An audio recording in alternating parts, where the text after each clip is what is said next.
أعوذ بالله من الشيطان الرجيم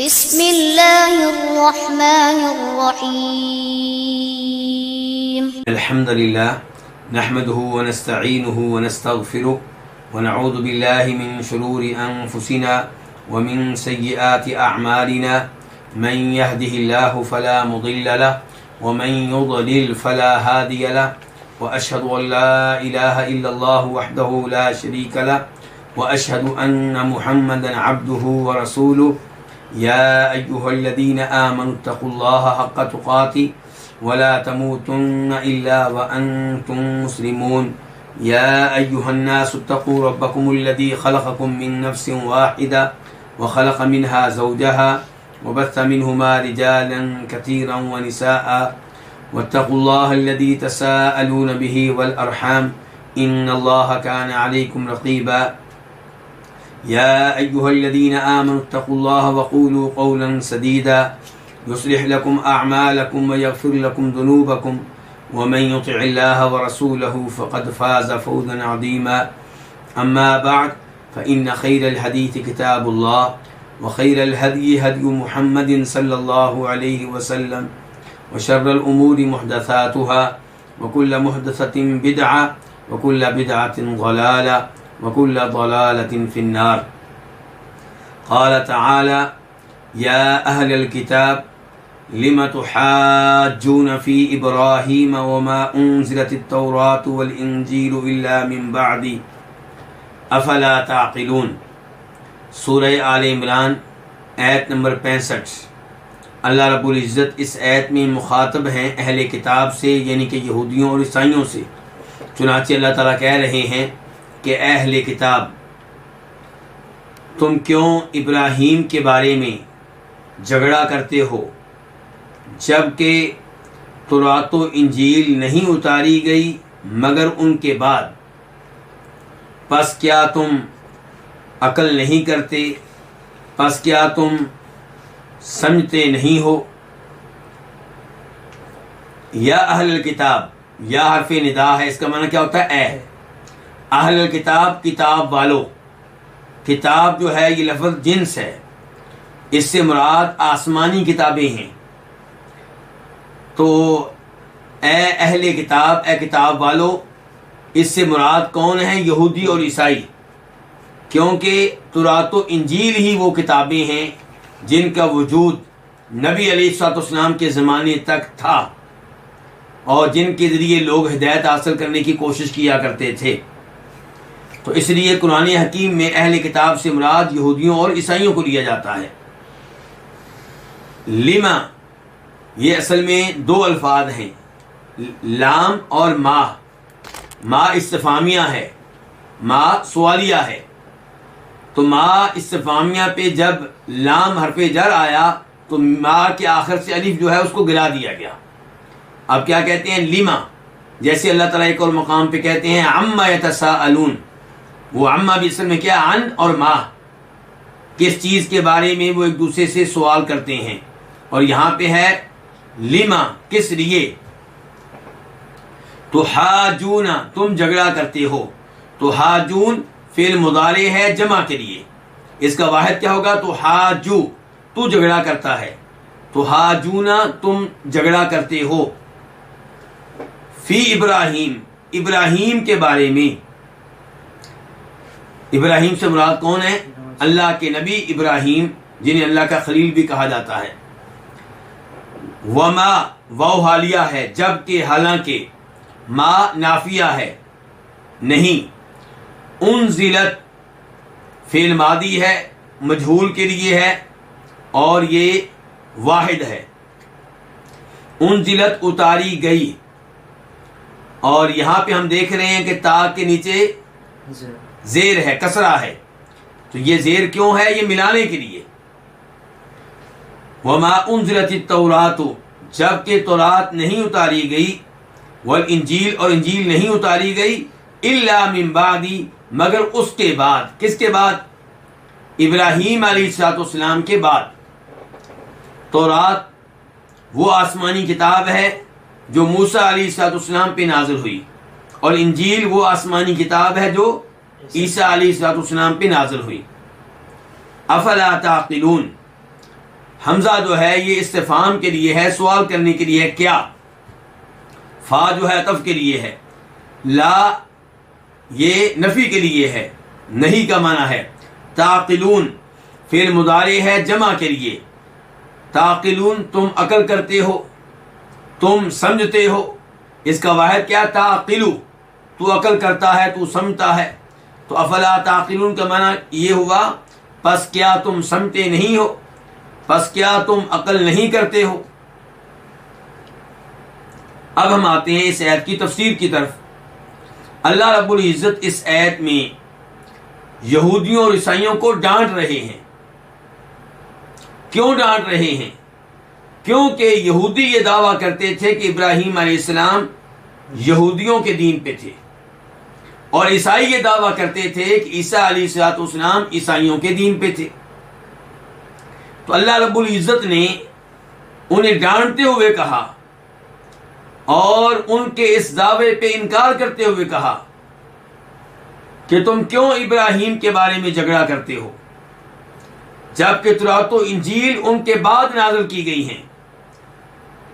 یعنی کہ یہ کیسے ممکن ہے کہ ابراہیم علیہ السلام یہودیت کے اوپر ہوں، جبکہ یہودی دین کا آغاز ہوتا ہے تورات سے، اور تورات نازل ہوئی ہے ابراہیم علیہ السلام کے دنیا سے چلے جانے کے ایک عرصے کے بعد، تقریباً 1000 سال کے بعد۔ یہ کیسے ممکن ہے کہ ابراہیم علیہ السلام عیسائی ہوں، جبکہ عیسائیت کا آغاز ہوتا ہے انجیل سے، اور انجیل نازل ہوئی ہے عیسیٰ علیہ السلام پہ، اور عیسیٰ علیہ السلام ابراہیم علیہ السلام کے دنیا سے چلے جانے کے کئی 100 سال کے بعد آئے ہیں۔ تو یہ کہنا کہ ابراہیم علیہ السلام یہودیوں کے دین پہ تھے یا عیسائیوں کے دین پہ تھے، ایک فضول سی بات ہے۔ اس لیے اللہ رب العزت نے اس پہ ڈانٹا ہے یہودیوں کو اور عیسائیوں کو۔ تم کیوں جھگڑا کرتے ہو ابراہیم کے بارے میں؟ کیا مطلب ابراہیم کے بارے میں؟ ان کے ابراہیم کے دین کے بارے میں۔ اور یہاں سے پتا چلا کہ ابراہیم علیہ السلام کتنے عظیم الشان اور عظیم المقام نبی ہیں۔ کیسے پتا چلا؟ کہ یہودی ابراہیم علیہ السلام کی طرف اپنی نسبت کرنا چاہتے ہیں، اور یہ کہنا چاہتے ہیں کہ ابراہیم علیہ السلام ہم میں سے تھے۔ عیسائی اپنی نسبت ابراہیم علیہ السلام کی طرف کرنا چاہتے ہیں، اور یہ دعویٰ کرتے ہیں کہ ابراہیم علیہ السلام ہم میں سے تھے، اور مسلمان کہتے ہیں کہ ہم ابراہیم علیہ السلام کے دین کے اوپر ہیں۔ بلکہ مکہ کے مشرکین بھی کہا کرتے تھے کہ ہمارا تعلق کن سے ہے؟ ابراہیم علیہ السلام سے ہے۔ اس سے پتا چلا کہ ابراہیم وہ عظیم الشان نبی ہیں جن کی طرف ہر کوئی اپنی نسبت کرنا چاہتا ہے۔ اس ایسے بھی پتا چلا کہ تورات و انجیل نازل کی گئی ہیں۔ نازل کرنے والا کون ہے؟ اللہ رب العزت، جیسا کہ اللہ تعالیٰ فرماتے ہیں سورہ آل عمران کے آغاز میں، وَأَنزَلَ التَّوْرَاةَ وَالْإِنجِيلَ، کہ اللہ ہی نے نازل کی ہے تورات اور اللہ ہی نے نازل کی ہے انجیل۔ إِلَّا مِن بَعْدِ، کہ تورات و انجیل نازل ہوئی ہے ابراہیم علیہ السلام کے دنیا سے چلے جانے کے ایک عرصہ کے بعد۔ افلا تعقلون، یہ بھی استفہام، یہ بھی سوال ڈانٹنے کے لیے ہے کہ کتنی عجیب بات کرتے ہو، کو عقل کر لو، عقل سے کام لو۔ ابراہیم علیہ السلام کو یہودی بنانے پہ تلے ہوئے ہو، انہیں عیسائی ثابت کرنے پہ اصرار کر رہے ہو، جبکہ ابراہیم علیہ السلام بہت پہلے دنیا سے جا چکے۔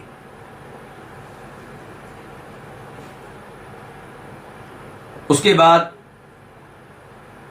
آیت نمبر 66 اللہ تعالیٰ فرماتے ہیں، ہا انتم ہؤلاء حاججتم فیما لکم بہ علم فلم تحاجون فیما لیس لکم بہ علم واللہ یعلم وانتم لا تعلمون۔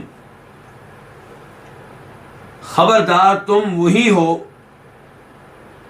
کہ تم نے جھگڑا کیا ہے اس چیز کے بارے میں جس چیز کے بارے میں تمہارے پاس کچھ نہ کچھ علم ہے، پس تم کیوں جھگڑا کرتے ہو اس چیز کے بارے میں جس کے بارے میں تمہارے پاس کسی قسم کا علم نہیں ہے، اور اللہ تعالیٰ علم رکھتا ہے اور تم علم نہیں رکھتے۔ ہاں انتم، ہاں تنبیہ کے لیے ہے، وارننگ دینے کے لیے، خبردار کرنے کے لیے۔ انتم کا معنی کیا ہے؟ تم۔ انتم کا واحد کیا ہوتا ہے؟ انتا، تو۔ انتم، تم۔ ہا اولائی اس میں اشارہ ہے، تم وہی ہو۔ حاججتم فعل ماضی ہے جمع کے لیے، تم نے جھگڑا کیا ہے، اس کا واحد کیا ہوگا؟ حاججت، تو نے جھگڑا کیا ہے۔ فی ما، اس چیز میں۔ فی ما دو الفاظ ہیں، فی اور ما۔ فی کا معنی میں، اور ما اسم موصول ہے وہ چیز۔ لکم تمہارے لیے، تمہارے پاس، یہ بھی دو الفاظ ہیں، لام اور کم۔ لام کا معنی کیا؟ کے لیے، کے واسطے، کم تمہارے، بھی اس کے بارے میں، اس چیز کے بارے میں، علم کچھ نہ کچھ علم ہے۔ خبردار تم وہی ہو کہ تم نے جھگڑا کیا اس چیز کے بارے میں جس چیز کے بارے میں تمہارے پاس کچھ نہ کچھ علم ہے۔ فلیما، پس کس لیے؟ یہ لما پہلے گفتگو ہو چکی ہے، اصل میں کیا ہے؟ لما۔ پس کس لیے تحاجون، تم جھگڑا کرتے ہو، فیما اس چیز میں، لیس لکم بہ علم جس کے بارے میں تمہارے پاس کوئی علم نہیں ہے۔ لیس کا معنی کیا؟ نہیں ہے۔ واللہ، اللہ تعالیٰ، یعلم علم رکھتا ہے، جانتا ہے، یعلم فعل مضارع ہے واحد کے لیے، وانتم واو کا معنی اور، انتم اور تم، لا تعلمون علم نہیں رکھتے۔ لا کا معنی کیا ہے؟ نہیں، یہ نفی کے لیے ہے، تعلمون فعل مضارع ہے جمع کے لیے۔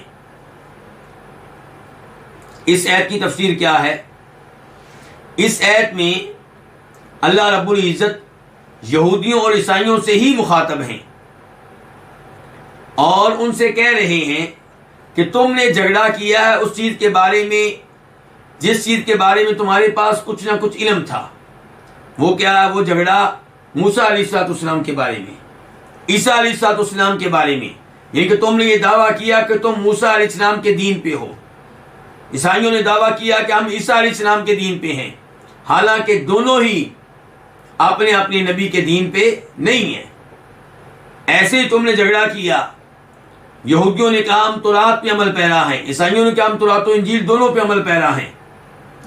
تو یہ تمہارے جھگڑے اور یہ تمہارا دعویٰ اس چیز کے بارے میں تھا جس چیز کے بارے میں تمہارے پاس کچھ نہ کچھ علم ہے، لیکن اب تم نے جھگڑا شروع کر دیا اس چیز کے بارے میں جس کے بارے میں تمہارے پاس کسی قسم کا کوئی علم نہیں ہے۔ اور وہ کیا ہے؟ وہ معاملہ کیا ہے؟ وہ ابراہیم علیہ السلام کا معاملہ ہے۔ ابراہیم علیہ السلام کے زمانے میں تم لوگ نہیں تھے اور تم یہ دعویٰ کرتے ہو کہ ابراہیم علیہ السلام دین یہودیت پہ تھے، ابراہیم علیہ السلام دین عیسائیت پہ تھے۔ یہ تمہارا دعویٰ اور یہ تمہارا جھگڑا بغیر کسی علم کے ہے۔ اور یہاں سے بھی پتہ چلا کہ بغیر علم کے کسی مسئلے میں بحث و مباحثہ کرنا، مناظرہ کرنا، مناقشہ کرنا، کسی سے جھگڑا کرنا، یہ درست نہیں ہے۔ اور یہیں سے یہ بھی پتہ چلا کہ جس مسئلے کے بارے میں آپ کے پاس علم ہو اس مسئلے میں آپ بحث و مباحثہ کر سکتے ہیں، اس مسئلے میں آپ گفتگو کر سکتے ہیں، اس مسئلے میں آپ جھگڑا کر سکتے ہیں، لیکن یہ جھگڑا اچھے طریقے سے ہوگا۔ ادفع باللتی ہی احسن، اچھے طریقے سے آپ گفتگو کریں، اخلاق کے ساتھ گفتگو کریں، نرمی کے ساتھ گفتگو کریں۔ واللہ یعلم وانتم لا تعلمون، اللہ جانتا ہے تم نہیں جانتے۔ اس سے پتہ چلا کہ اللہ کی صفات میں سے ایک صفت کیا ہے کہ اللہ علم رکھتے ہیں۔ اللہ کی صفات میں سے ایک صفت کیا؟ علم۔ اور یہاں سے یہ بھی پتہ چلا کہ اللہ تعالیٰ جیسے علم رکھتے ہیں ماضی کا، مستقبل کا، ایسے اللہ حال کا بھی، زمانہ حال کا علم بھی رکھتے ہیں، کیونکہ یہاں پہ کہا جا رہا ہے اللہ تعالیٰ جانتا ہے۔ کس چیز کے بارے میں جانتا ہے یہ نہیں بتایا گیا، تاکہ پتہ چلے کہ اللہ کا علم وسیع ہے اور عام ہے. اللہ ہر چیز کے بارے میں جانتے ہیں. اللہ سے کوئی بھی چیز مخفی اور پوشیدہ نہیں ہے. ان اللہ لا يخفى علیہ شیء فی الارض ولا فی السماء، کہ بے شک اللہ تعالیٰ سے کوئی بھی چیز مخفی نہیں ہے، نہ آسمانوں میں پائی جانے والی کوئی چیز اور نہ زمین پہ موجود کوئی چیز. تو اللہ تعالیٰ ہر چیز کے بارے میں جانتے ہیں، اور ان چیزوں میں سے ایک چیز ابراہیم علیہ السلام بھی ہیں، ان کے بارے میں بھی اللہ تعالیٰ جانتے ہیں وہ کس دین کے اوپر تھے، تم نہیں جانتے. وَأَنْتُمْ لَا تَعْلَمُونَ، اور تم نہیں جانتے. کیا نہیں جانتے؟ جو بھی اللہ کے پاس علم ہے وہ علم تمہارے پاس نہیں ہے. تمہارے پاس اتنا ہی علم ہے جتنا علم اللہ نے تمہیں دے دیا ہے. جس چیز کے بارے میں اللہ نے تمہیں علم دے دیا، بتا دیا، اس کے بارے میں تم جانتے ہو. اس سے بڑھ کر تمہارے پاس کوئی علم نہیں ہے. اس لیے اتنی بڑی بات نہ کرو کہ ابراہیم علیہ السلام یہودی تھے یا عیسائی تھے. اس کے بعد آیت نمبر 67، ما كان ابراہیم یہودیا ولا نصرانیا ولكن كان حنیفا مسلما وما كان من المشرکین. ابراہیم نہ یہودی تھے اور نہ عیسائی، لیکن وہ حنیف تھے، تمام ادیان سے اراض کر کے دین توحید کے اوپر تھے. مسلمان تھے، اللہ کے فرما بردار تھے. وما كان من المشرکین، اور وہ مشرکین میں سے نہیں تھے. ما کانا، ما نفی کے لیے ہے نہیں، کانا تھا تھے، ابراہیم یہودین یہودی، ولا نصرانی اور نہ ہی عیسائی، ولیکن لیکن کانا وہ تھے، وہ کون؟ ابراہیم علیہ السلام، حنیفن تمام ادیان سے اراض کر کے دین حنیف کو، دین توحید کو مضبوطی سے تھامے ہوئے تھے. مسلمان تھے، اللہ کے اطاعت گزار تھے، دین اسلام پہ چلنے والے تھے. وما کانا، اور وہ نہیں تھے، ما نفی کے لیے ہے، کانا تھے، من المشرکین مشرکین میں سے. المشرکین جمع ہے کس کی؟ المشرک کی. المشرک جو اللہ کے ساتھ کسی اور کو شریک کرنے والا ہو. اس آیت میں اللہ رب العزت نے وعدے کیا کہ ابراہیم علیہ السلام کا دین کیا تھا. پہلے اللہ نے یہودیوں اور عیسائیوں کو ڈانٹ پڑائی کہ تم بغیر علم کے ابراہیم علیہ السلام کے دین کے موضوع پہ گفتگو کر رہے ہو اور یہ دعویٰ کر رہے ہو کہ وہ یہودی تھے یا عیسائی تھے. اللہ نے کہا کہ تمہارے پاس کوئی علم نہیں ہے، میرے پاس علم ہے. اب اللہ نے اپنا وہ علم ظاہر کیا. اللہ کہتے ہیں کہ ابراہیم، اے یہودیوں سن لو، یہودی نہیں تھے. ابراہیم اے عیسائیوں سن لو، عیسائی نہیں تھے. کیا تھے؟ ولیکن کان حنیفا، وہ تمام باطل ادیان سے اراض کرنے والے تھے، وہ دین توحید کی طرف یکسو تھے. مسلمن، کیا تھے؟ مسلمان تھے، اللہ کے فرما بردار تھے، اللہ کے اطاعت گزار تھے، دین اسلام کے اوپر چلنے والے تھے. اس سے پتہ چلا کہ ابراہیم علیہ السلام کا دین بھی دین اسلام ہے، اور آخری نبی جناب محمد رسول اللہ کا دین بھی دین اسلام ہے، بلکہ تمام نبیوں کا دین دین اسلام ہے. اس سے مراد دین کا وہ حصہ ہے جو ہر نبی کو دیا گیا ہے. مثال کے طور پہ توحید کا، دین کا وہ حصہ جسے توحید کہتے ہیں، وہ کبھی تبدیل نہیں ہوا. البتہ احکام میں کئی ایسے مسائل رہے ہیں جن میں تبدیلی آتی رہی ہے، لیکن عقیدہ، توحید وغیرہ ان امور میں سب کے سب نبی ایک تھے، سب کے سب دین اسلام پہ تھے، اور سب کے سب اللہ کے اطاعت گزار، اللہ کے فرما بردار تھے. تو یہاں پہ ابراہیم علیہ السلام کو مسلمان قرار دیا گیا ہے. اس سے پتہ چلا کہ ابراہیم علیہ السلام ایمان والے بھی تھے، اسلام والے بھی تھے. کیونکہ اصول یہ ہے کہ جب کسی جگہ صرف لفظ اسلام آئے تو اس کا معنی یہ ہوتا ہے کہ ظاہری اعمال، اور اس کا معنی یہ ہوتا ہے کہ باطنی اعمال، دونوں چیزوں کو شامل ہوتا ہے. ایسے ہی ایمان تنہا آئے یا لفظ اسلام تنہا آئے تو اسلام کا معنی ظاہری اعمال بھی ہوگا، باطنی اعمال بھی ہوگا، اور ایمان بھی تنہا آئے تو اس کا معنی ظاہری اعمال بھی ہوگا، باطنی اعمال بھی ہوگا۔ لیکن جب یہ دونوں لفظ ایک ساتھ آئیں پھر اسلام کا معنی اور ہوگا، ایمان کا معنی اور ہوگا۔ ایمان سے مراد باطنی اعمال ہوں گے، دل سے ایمان لانا ہوگا، اور اسلام سے مراد ظاہری اعمال ہوں گے، جیسے نماز، روزہ وغیرہ وغیرہ۔ تو ابراہیم علیہ السلام کو یہاں پہ مسلمان کہا گیا ہے، اس کا مطلب یہ ہے کہ وہ صاحب اسلام بھی تھے، صاحب ایمان بھی تھے۔ وما كان من المشرکین، اور وہ مشرکین میں سے نہیں تھے۔ اللہ نے ایک دفعہ پھر واضح انداز میں بتا دیا کہ اے یہودیوں، اے عیسائیوں، تم اپنے آپ کو ابراہیم علیہ السلام کی طرح منسوب کرتے ہو جبکہ تم شرک کی بیماری میں مبتلا ہو۔ ابراہیم علیہ السلام تو شرک سے بیزار تھے، شرک سے دور رہنے والے تھے، شرک سے روکنے والے تھے۔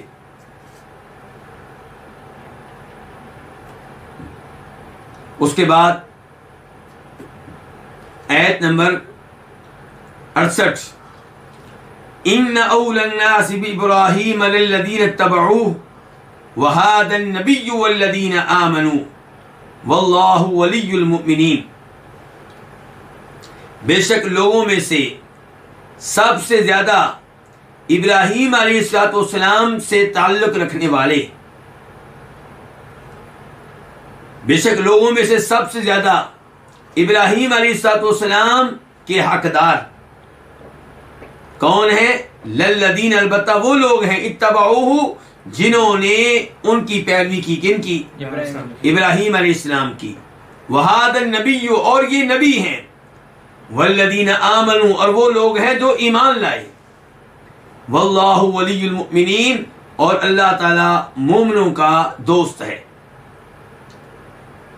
ان کا معنی کیا ہے؟ بے شک، یقیناً، اولا الناسی، لوگوں میں سے سب سے زیادہ تعلق رکھنے والے، لوگوں میں سے سب سے زیادہ دوستی رکھنے والے، لوگوں میں سے سب سے زیادہ حق رکھنے والے، بے ابراہیم، کس پہ حق رکھنے والے؟ ابراہیم پہ۔ لوگوں میں سے سب سے زیادہ تعلق رکھنے والے کس کے ساتھ؟ ابراہیم کے ساتھ۔ لوگوں میں سے سب سے زیادہ دوستی رکھنے والے کس کے ساتھ؟ ابراہیم کے ساتھ۔ لوگوں سے مراد کون ہے؟ یہودی، عیسائی، مشرکین مکہ اور مسلمان۔ ان تمام لوگوں میں سے سب سے زیادہ جن کا تعلق بنتا ہے ابراہیم علیہ السلام سے، للذین، البتہ وہ لوگ ہیں جنہوں نے ان کی پیروی کی۔ للذین، یہ دو الفاظ ہیں، لام توکید کے لیے ہے، اس کا معنی آپ کریں گے یقیناً، بے شک، بلا شبہ، اور اس کے بعد ہے الذین، اسم موصول ہے، الذی کی جمع، وہ لوگ۔ اتبعوہ، یہ بھی دو الفاظ ہیں، اتبعو اور ہو۔ اتبعو فعل ماضی ہے، جمع کے لیے، انہوں نے پیروی کی، ہو اس کی، کس کی؟ ابراہیم علیہ السلام کی۔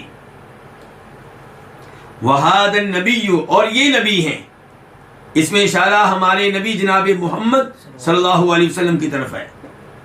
والذین، اور وہ لوگ ہیں، آمنو، جو ایمان لائے، کس پہ؟ اس نبی پہ۔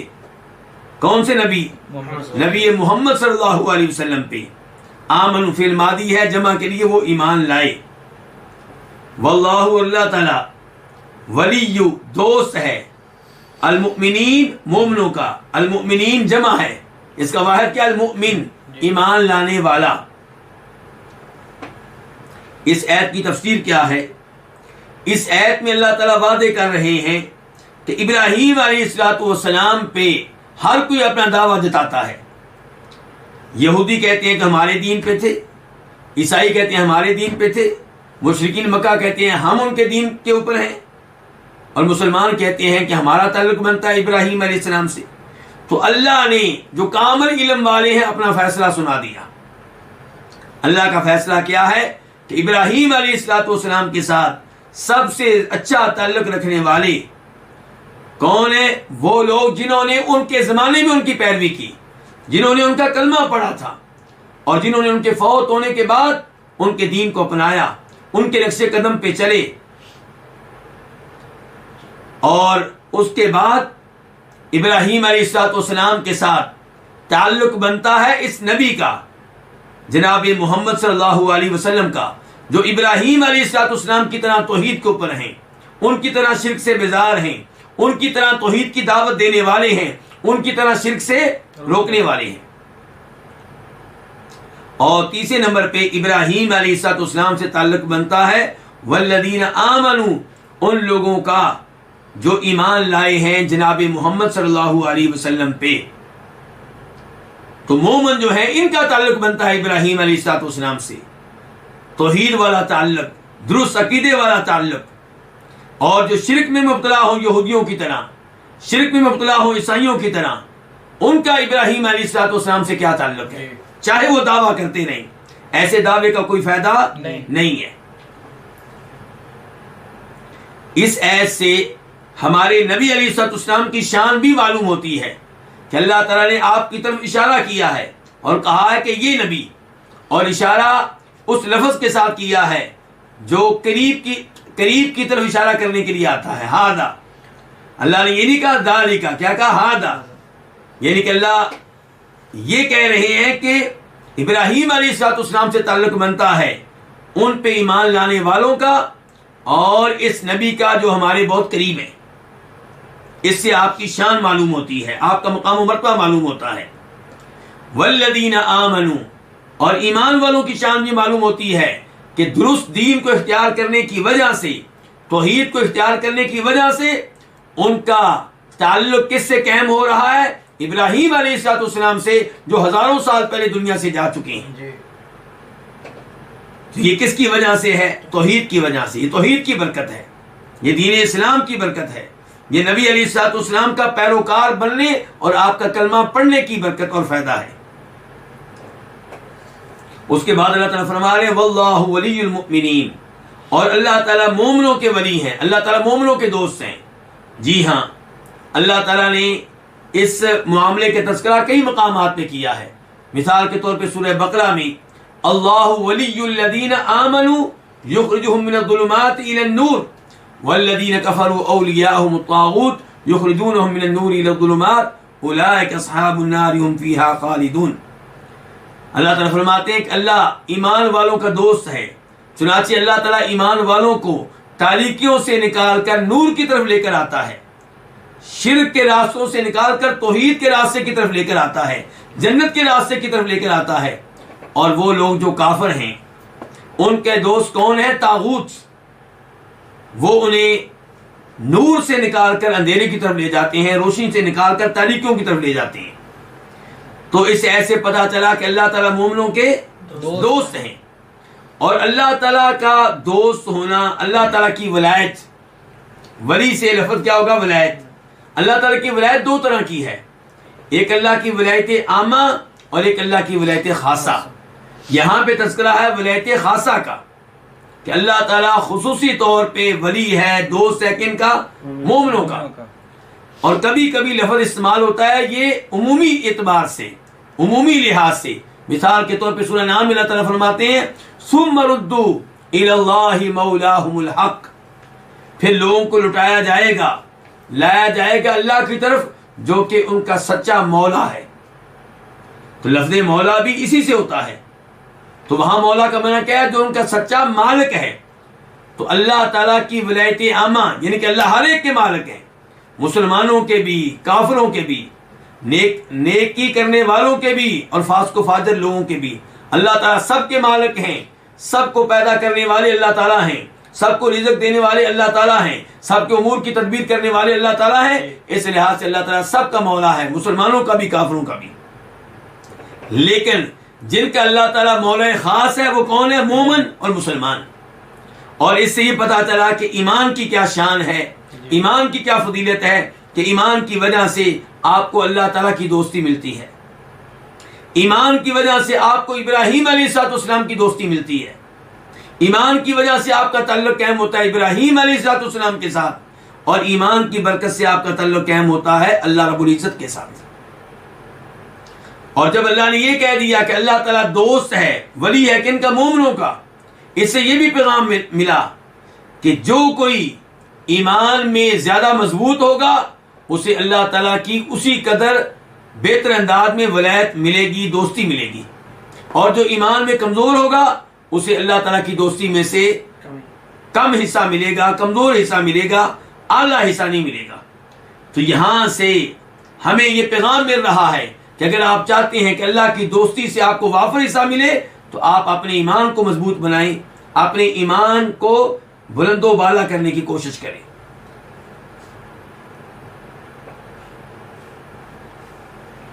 اس کے بعد آیت نمبر 69، اس میں اللہ تعالیٰ فرماتے ہیں وَدَّتْ طَائِفَةٌ مِّنْ أَهْلِ الْكِتَابِ لَوْ يُضِلُّونَكُمْ وَمَا يُضِلُّونَ إِلَّا أَنفُسَهُمْ وَمَا يَشْعُرُونَ۔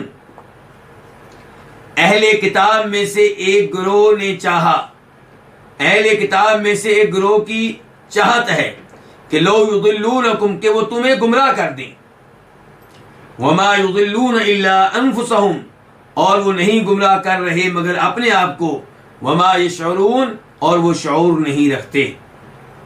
ودت فعل ماضی ہے، واحد کے لیے ہے، مؤنث کے لیے ہے۔ ودت چاہا، طائفتن ایک گروہ نے، ایک جماعت نے، من اہل کتابی اہل کتاب میں سے، ان کے اہل کتاب کی ایک گروہ نے چاہا، اہل کتاب کی ایک جماعت نے چاہا، کیا چاہا؟ لو یضلونکم، کہ وہ تمہیں گمراہ کر دیں۔ لو مصدریہ ہے، ان کے معنی میں ہے۔ یضلون فعل مضارع ہے جمع کے لیے، وہ گمراہ کرتے ہیں، اس کا واحد ہے یضلو، وہ گمراہ کرتا ہے، لیکن جب اس سے پہلے لو آ گیا اب مصدر والا معنی پیدا ہو جائے گا، تمہیں گمراہ کرنا، کم کا معنی تمہیں، وما یضلون، واو کا معنی کیا؟ اور، ما نفی کے لیے نہیں، یضلون وہ گمراہ کر رہے، پھر مضارع ہے جمع کے لیے، الا مگر، انفسهم اپنے آپ کو۔ انفسهم دو الفاظ ہیں، انفس اور ہم کا معنی ہم کیا کر رہے ہیں؟ اپنا، اور انفس جمع کس کی؟ نفس، جان، کہ نہیں وہ گمراہ کر رہے مگر اپنی جانوں کو، یعنی کہ اپنے آپ کو۔ وما یشعرون، اور وہ شعور نہیں رکھتے۔ واو کا معنی کیا؟ اور، ما نفی کے لیے نہیں، یشعرون وہ شعور رکھتے، فعل مضارع ہے جمع کے لیے، اس کا واحد آتا ہے یشعرو، وہ شعور رکھتا ہے۔ اس آیت کی تفسیر کیا ہے؟ اس آیت میں اللہ نے وعدے کر دیا ہے کہ یہودی اور عیسائی، ان میں سے بہت سارے لوگ مسلمانوں کو دین اسلام سے ہٹانا چاہتے ہیں، توحید سے ہٹانا چاہتے ہیں، جنت کے راستے سے ہٹانا چاہتے ہیں۔ تو یہ اللہ رب العزت کی طرف سے وارننگ ہے کہ یہودیوں اور عیسائیوں سے جب بھی آپ کوئی معاملہ کریں سوچ سمجھ کر کریں۔ عام طور پہ یہودی مسلمانوں کے دوست نہیں ہیں، مسلمانوں کے خیر خواہ نہیں ہیں، بلکہ مسلمانوں کو جہنم کی آگ میں دیکھنا چاہتے ہیں، مسلمانوں کو دین اسلام سے ہٹانا چاہتے ہیں۔ اور یہ چیز اللہ تعالیٰ نے سورہ بقرہ میں بھی بیان کی ہے، وَدَّ كَثِيرٌ مِّنْ أَهْلِ الْكِتَابِ لَوْ يَرُدُّونَكُم مِّن بَعْدِ إِيمَانِكُمْ كُفَّارًا، کہ اہل کتاب میں سے بہت سے لوگ چاہتے ہیں کہ تمہیں دوبارہ کافر بنا دیں، ایمان لانے کے بعد ایمان کی دولت سے معلوم کر دیں۔ کیوں یا اللہ؟ ان کا مفاد کیا ہے؟ ان کا فائدہ کیا ہے؟ کیوں وہ ہمیں دین اسلام سے ہٹانا چاہتے ہیں، ایمان سے محروم کرنا چاہتے ہیں؟ وجہ کیا ہے؟ اللہ نے فرمایا حسدن، حسد کی وجہ سے۔ آج جب علماء کرام لوگوں کو سمجھاتے ہیں کہ ان لوگوں سے بچ کر رہو، یہ تمہارے دشمن ہیں، تو لوگ کہتے ہیں انہیں کیا پڑی ہے ہم سے دشمنی کرنے کی؟ اللہ رب العزت نے بیان کر دیا کہ تمہارے دشمن ہیں۔ ہم یہ نہیں کہتے کہ سارے کے سارے، لیکن اللہ نے کہہ دیا کثیر، ان میں سے بہت سارے ایسے ہیں جو تمہیں مسلمان نہیں دیکھنا چاہتے، تمہیں ایمان پہ نہیں دیکھنا چاہتے، تمہیں اپنی طرح کافر بنانا چاہتے ہیں، اس نعمت سے محروم کرنا چاہتے ہیں۔ اور یہاں سے یہ بھی پتا چلا کہ اللہ تعالیٰ کا علم بہت وسیع اور بہت گہرا ہے، کوئی بھی چیز اللہ کے علم سے باہر نہیں ہے۔ یہ لوگ مسلمانوں کو گمراہ کرنا چاہتے ہیں، گمراہ کرنے کی خواہش رکھتے ہیں۔ خواہش کہاں ہوتی ہے؟ دل میں۔ اللہ نے ان کے دل کی بات ہمیں بتا دی ہے، اس سے پتہ چلا کہ اللہ تعالیٰ ان اقوال کو بھی جانتے ہیں جو ہم اپنی زبانوں سے ادا کرتے ہیں، اور اللہ تعالیٰ ان امور کو بھی جانتے ہیں، ان ارادوں کو بھی جانتے ہیں جو ہم اپنے دلوں میں چھپائے ہوئے ہیں۔ تو ودت طائفۃ من اہل کتاب، اہل کتاب میں سے ایک گروہ نے چاہا، ایک گروہ کی خواہش ہے کہ لو یضلونکم، کہ تمہیں گمراہ کر دیں، وما یضلون الا انفسهم، اللہ تعالیٰ فرما رہے ہیں کہ وہ نہیں گمراہ کر رہے مگر اپنے آپ کو، لیکن وہ شعور نہیں رکھتے۔ اس کا کیا مطلب ہے کہ وہ نہیں گمراہ کر رہے مگر اپنے آپ کو؟ اس کا مطلب یہ ہے کہ مسلمانوں کو گمراہ کرنے کی کوشش، اس کا نتیجہ کیا نکلے گا کہ اگر مسلمانوں میں سے کوئی گمراہ ہو جاتا ہے تو اس کا گناہ ان پہ آئے گا جنہوں نے گمراہ کرنے کی کوشش کی، بلکہ اگر مسلمان گمراہ نہ ہو تب بھی انہیں گناہ ملے گا، کیونکہ انہوں نے گمراہ کرنے کی کوشش کی ہے۔ یہ پہلی تفسیر ہے وما یضلون الا انفسهم کی، کہ وہ نہیں گمراہ کر رہے مگر اپنے آپ کو۔ دوسری اس کی تفسیر یہ ہے کہ جب وہ مسلمانوں کو گمراہ کرنے میں لگے ہوئے ہیں، انہی سازشوں میں مصروف ہیں، تو انہیں ہدایت کب ملے گی؟ انہیں ہدایت نہیں ملے گی۔ جب مسلمانوں کو ہدایت سے دور کرنے کی کوششوں میں لگے رہیں گے تو خود بدرجہ اولا ہدایت سے محروم رہیں گے اور دور رہیں گے۔ تو اللہ تعالیٰ کہہ رہے ہیں کہ یہ ان کوششوں میں وقت ضائع کر کے اپنے آپ کو ہدایت سے محروم کر رہے ہیں، اپنے آپ کو ہدایت سے دور کر رہے ہیں۔ وما یشعرون، اور انہیں شعور بھی نہیں ہے۔ اس کے بعد آیت نمبر 70 اللہ تعالیٰ فرماتے ہیں یا اہل الکتاب لم تکفرون بآیات اللہ وانتم تشہدون، اے اہل کتاب تم اللہ کے ساتھ کفر کیوں کرتے ہو جب کہ تم گواہ ہو، جب کہ تم گواہی دیتے ہو۔ اللہ رب العزت ان آیات میں مسلسل مخاطب ہیں کن سے؟ یہودیوں اور عیسائیوں سے۔ تو اللہ تعالیٰ کہہ رہے ہیں اہل کتاب لما، کس لیے، کیوں، تکفرون، تم کفر کرتے ہو، فعل مضارع ہے جمع کے لیے، اس کا واحد کیا ہوتا ہے؟ تکفرون، تو کفر کرتا ہے، اور تکفرون تم سب کفر کرتے ہو، بآیات اللہ، اللہ تعالیٰ کی آیتوں کے ساتھ۔ آیات جمع ہے کس کی؟ آیت ان کی۔ وانتم، وہ حالیہ ہے جبکہ، حالانکہ، انتم تم، تشہدون گواہی دیتے ہو، جبکہ تم جانتے ہو کہ حق کیا ہے، تم جانتے ہو باطل کیا ہے، اس کے باوجود تم اللہ کی آیتوں کے ساتھ کفر کرتے ہو۔ اللہ تعالیٰ کی آیتوں کے ساتھ کفر کرنا، یہاں پہ آیتوں سے مراد کیا ہے؟ قرآن کریم۔ یہاں پہ آیتوں سے مراد کیا ہے؟ تورات۔ یہاں پہ آیتوں سے مراد کیا؟ انجیل۔ یعنی کہ تم نہ قرآن کی آیتیں مانتے ہو، نہ تم تورات کی آیتیں مانتے ہو، نہ تم انجیل کی آیتیں مانتے ہو۔ تورات و انجیل میں وہ آیتیں موجود ہیں جن میں نبی علیہ الصلوۃ والسلام کے بارے میں بشارتیں موجود ہیں، آپ کی نشانیاں موجود ہیں، اور ان نشانیوں کے بارے میں تم جانتے ہو، اس کے باوجود تم کفر کر رہے ہو اللہ کے نبی کے ساتھ، قرآن کے ساتھ، اور تورات و انجیل کی ان آیتوں کے ساتھ جن میں تذکرہ آیا ہے آخری نبی جناب محمد صلی اللہ علیہ وسلم کا۔ تو یہودی اور عیسائی اچھی طرح جانتے تھے کہ نبی علیہ السلام دعوی نبوت میں سچے ہیں، دعوی رسالت میں سچے ہیں، آپ نبی برحق ہیں، لیکن اس کے باوجود ایمان لانے کے لیے تیار نہیں تھے۔ تو اللہ ان کو ڈانٹتے ہوئے کہہ رہے ہیں جانتے بوجھتے اللہ کی آیتوں کے ساتھ کفر کیوں کرتے ہو۔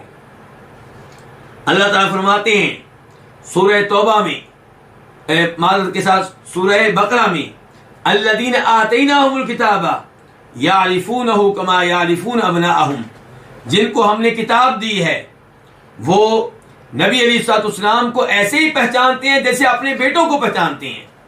یعنی کہ تورات و انجیل میں انہوں نے آخری نبی کی نشانیاں پڑھ رکھی ہیں، اور وہ دیکھ رہے ہیں کہ یہ نشانیاں نبی علیہ الصلوۃ والسلام میں پائی جاتی ہیں، آپ میں بدرجہ اتم موجود ہیں، اس کے باوجود آپ پہ ایمان لانے کے لیے تیار نہیں ہیں۔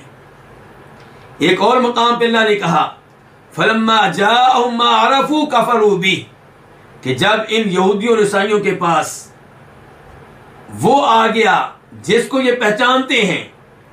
وہ کون؟ محمد رسول اللہ صلی اللہ علیہ وسلم. تو انہوں نے ایمان لانے کی بجائے کیا کیا؟ کفر کی راہ اختیار کی.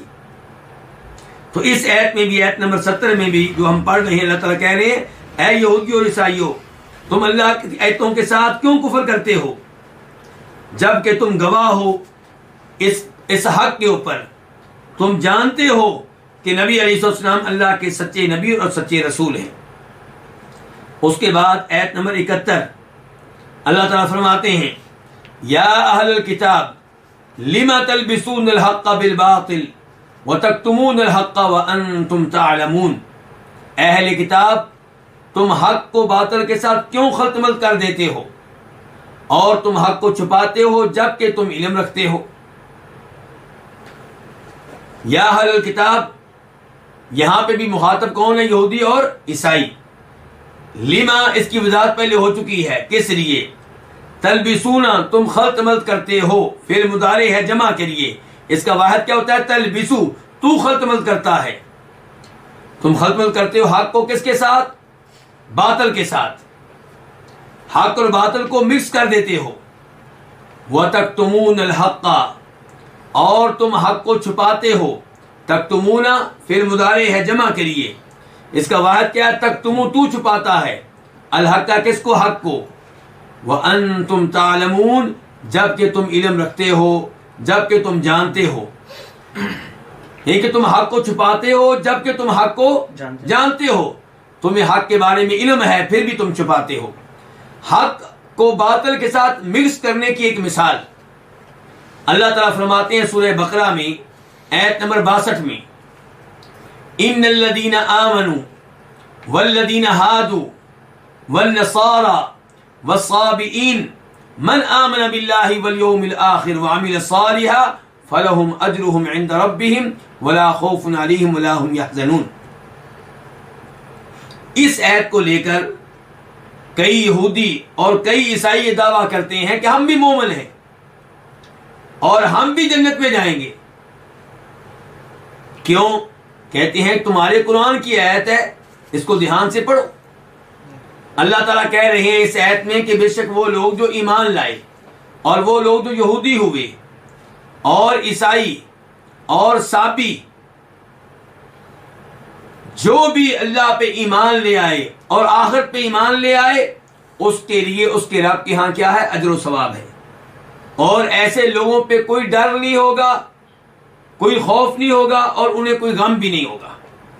تو کہتے ہیں دیکھ لیں، یہ آیت آپ کے قرآن میں موجود ہے. اس کے آغاز میں اللہ نے مسلمانوں کا تذکرہ کیا، یہودیوں کا تذکرہ کیا، عیسائیوں کا تذکرہ کیا اور سابیوں کا تذکرہ کیا. سابی کا ایک معنی ہوتا ہے بے دین، اور دوسرا یہ کہ یہ بھی ایک دین تھا جس کو اپنانے والوں کو سابی کہا جاتا ہے. تو بہرحال اللہ نے تذکرہ کیا مسلمانوں کا، یہودیوں کا، عیسائیوں کا، اور کہا ہے کہ ان میں سے جو بھی اللہ پہ ایمان لے آئے، آخرت پہ ایمان لے آئے. کس کس پہ ایمان لے آئے؟ اللہ پہ اور آخرت پہ. تو ان میں سے جو بھی ایسا کر لے اسے اجر و ثواب ملے گا اور روز قیامت اسے کوئی ٹینشن نہیں ہوگی، کوئی خوف نہیں ہوگا، کوئی غم نہیں ہوگا. تو کہتے ہیں کہ آپ کے قرآن نے بتا دیا کہ یہودیت پہ رہنا بالکل ٹھیک ہے، عیسائیت پہ رہنا بالکل ٹھیک ہے، بس اللہ پہ ایمان ہونا چاہیے اور آخرت پہ ایمان ہونا چاہیے. یعنی کہ قرآن پہ ایمان ضروری نہیں ہے، محمد پہ ایمان ضروری نہیں ہے صلی اللہ علیہ وسلم. تو یہ بہترین مثال ہے کس چیز کی؟ حق کو باطل کے ساتھ مکس کرنے کی. قرآن کریم کی آیت برحق ہے، لیکن جو مسئلہ اسے اخذ کیا جا رہا ہے وہ باطل ہے. صحیح موقف کیا ہے؟ صحیح بات کیا ہے؟ صحیح بات یہ ہے کہ اللہ تعالیٰ کہہ رہے ہیں کہ جو بھی ایمان لے آئے، ایمان لانے والے کا تعلق مسلمانوں سے ہو یا یہودیوں سے ہو یا عیسائیوں سے ہو، وہ اللہ پہ بھی ایمان لائے، آخرت پہ بھی ایمان لائے، تو اسے اجر و ثواب بھی ملے گا اور روز قیامت امن و امان بھی ملے گا. کوئی ڈر نہیں ہوگا، کوئی ٹینشن نہیں ہوگی، کوئی خوف نہیں ہوگا. لیکن شرط کیا ہے؟ کہ ایمان لائے. اور اللہ پہ جب آپ ایمان لائیں گے تو اللہ آپ سے مطالبہ کریں گے کہ میرے رسول محمد پہ ایمان لاؤ. جب آپ اللہ پہ ایمان لائیں گے تو آپ پہ واجب ہے کہ اللہ کے کلام قرآن پہ بھی ایمان لائیں. اور اگر کوئی اللہ کے نبی محمد پہ ایمان نہیں لاتا صلی اللہ علیہ وسلم، اگر کوئی اللہ کے کلام قرآن پہ ایمان نہیں لاتا تو اس کا اللہ پہ بھی ایمان نہیں ہے، چاہے وہ دعویٰ کرتا رہے کہ میرا اللہ پہ ایمان ہے. اور پھر اللہ تعالی نے کہا کہ جو بھی ایمان لائے اور نیک عمل بجا لائے. نیک عمل تب ہی نیک عمل مانا جائے گا جب اللہ کی رضا کے لیے کیا جائے اور دوسرے نمبر پہ اس پہ سٹیمپ موجود ہو جناب محمد صلی اللہ علیہ وسلم کی. تو اس لیے اس ایت سے یہ مسئلہ اخذ کرنا کہ یہودی بھی ٹھیک ہیں، عیسائی بھی ٹھیک ہیں، وہ بھی مومن ہیں، یہ بھی مومن ہیں، سارے مومن ہیں اور سارے مسلمان ہیں، یہ عقیدہ بالکل غلط ہے. مسلمان صرف وہ ہیں جو اللہ پہ ایمان لائے، اللہ کے رسول پہ ایمان لائے، قرآن پہ ایمان لائے، تقدیر پہ، آخرت پہ، نبیوں پہ، رسولوں پہ. یہودی اب مسلمان نہیں ہے، اب وہ مومن نہیں ہے. عیسائی اب مسلمان نہیں ہے، مومن نہیں ہے. البتہ موسیٰ علیہ السلام کے زمانے میں یہودی مسلمان تھے.